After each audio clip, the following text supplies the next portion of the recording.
This map pack in some ways is one of our first full direct Halo game projects. We started thinking about what do we want to do for map packs, when do we want to do them. We definitely wanted to pay full service to the universe created in Reach. One big consideration when we were working was how do we fit this to the fiction? All these maps are unique from the story standpoint of being places that are snapshots around the Reach universe as Reach is falling. You're constantly confronted with the fact that there's this beautiful place, but it's not going to be there forever.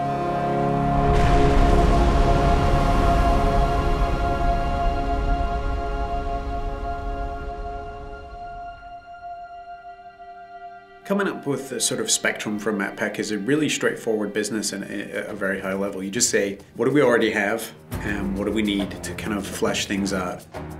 Everyone on the right side is working on super top secret stuff I can't talk about. And then everyone over here is also working on super secret stuff.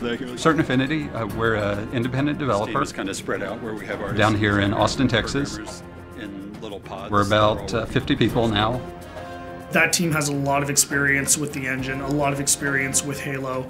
Incredible Halo fans, obviously, because so many of them have been involved in the games before. On Halo 1, I ended up doing the user interface. Halo 2, I shifted to development. On Halo 3, I was multiplayer online lead. So right from the get-go, we worked really closely with the publishing team at 343 to identify maps that would make sense in the context of Reach. Example of the overgrown stuff that we're talking about. It was great because CA was crazy passionate. Like, these guys just showed up with a huge list.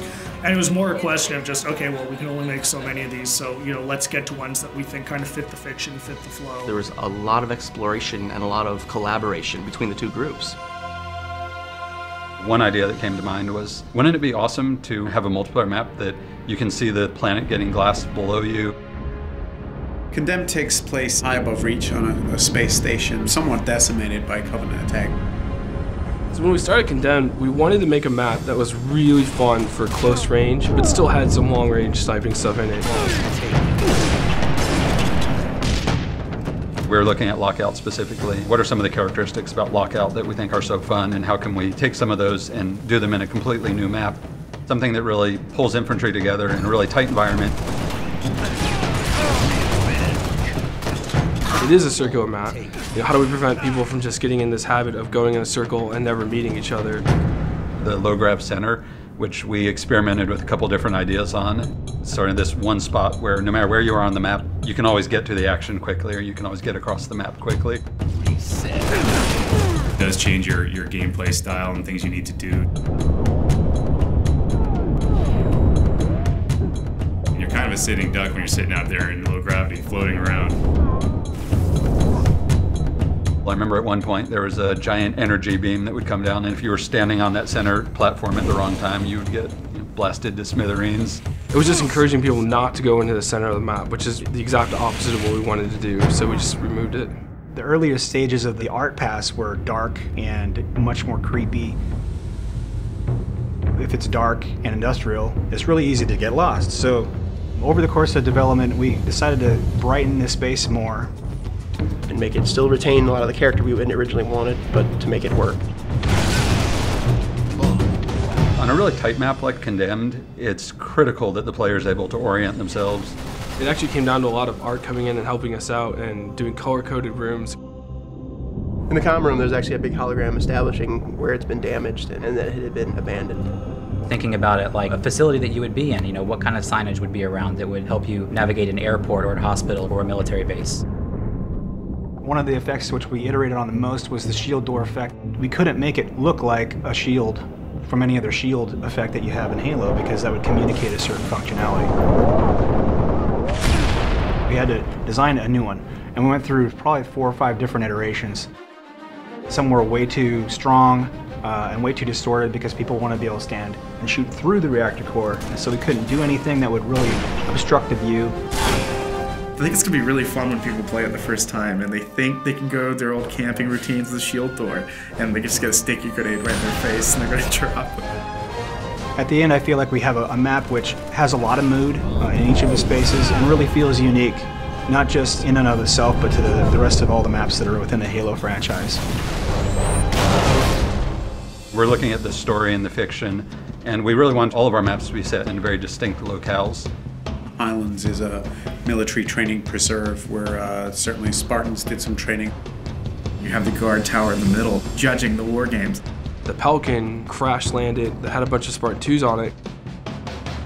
The Covenant coming in and glassing the entire planet. The lighting for Highlands was really based around the idea of a forest fire. The closest thing we could come up with to glassing, nearby glassing. In some of the original concepts that we did, we were really going for more of an abandoned training facility. We had vines growing up, the buildings, and lots of overgrown foliage.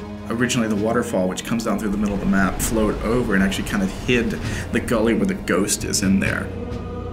While it's very interesting to do that kind of work, it doesn't really line up with the Halo aesthetic. Sometimes it's really good to just go back to a really simple shape and just get players meeting as fast as possible. From the ground up, we wanted to make a giant expanse with bases in it and vehicles in it. What's the flow of the vehicles going to be? How are they going to move across the map? And then how, on top of that, are the infantry going to move? We made it big because we wanted it to be very vehicle focused. One of the reasons I think it works well as objective is you have so many different options to how to get from point A to point B. It's a weird hybrid of Blood Gulch style map kind of as a foundation, but mixed with these much more complex infantry spaces and these tighter spaces and all this verticality. But also having a variety of different locations that you can kind of hide and sneak and kind of make your way through the map and hopefully find the other person before they see you in the sights. Definitely speaks to the Halo of yore.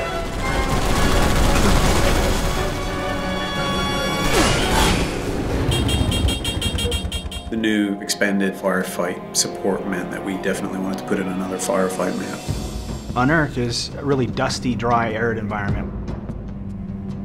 Reach is an industrial world, and its main purpose is a kind of military-industrial outpost at the far reaches of human space. It's quiet. You can see the tire tracks on the ground where there's been human activity, but it's gone. It's a ghost town. It's a ghost world. So you're seeing this huge open-cast mining facility with these kind of step plateaus where the minerals are being extracted from the ground. The complex itself is built right next to a meteor impact, so it made unearthing the titanium really easy.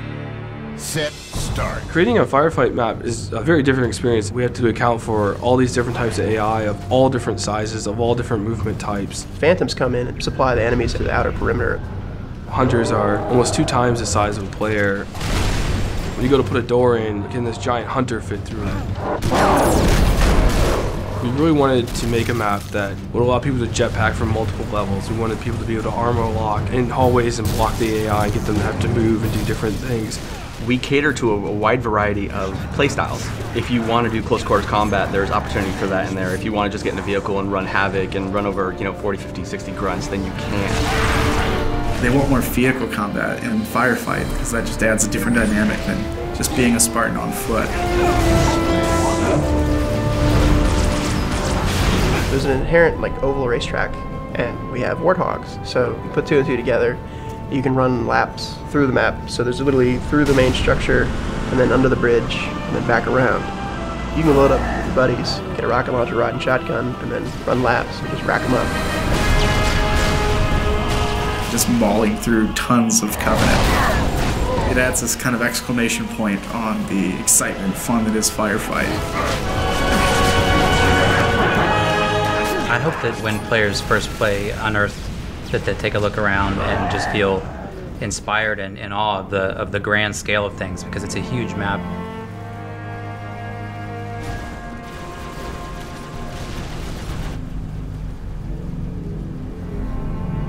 Unearthed is the calm before the storm.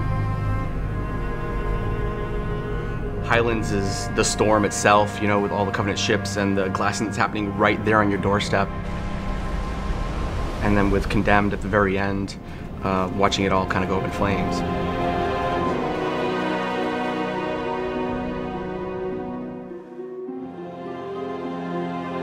This is really something being created by 343 and CA and just being created by a bunch of diehard Halo fans.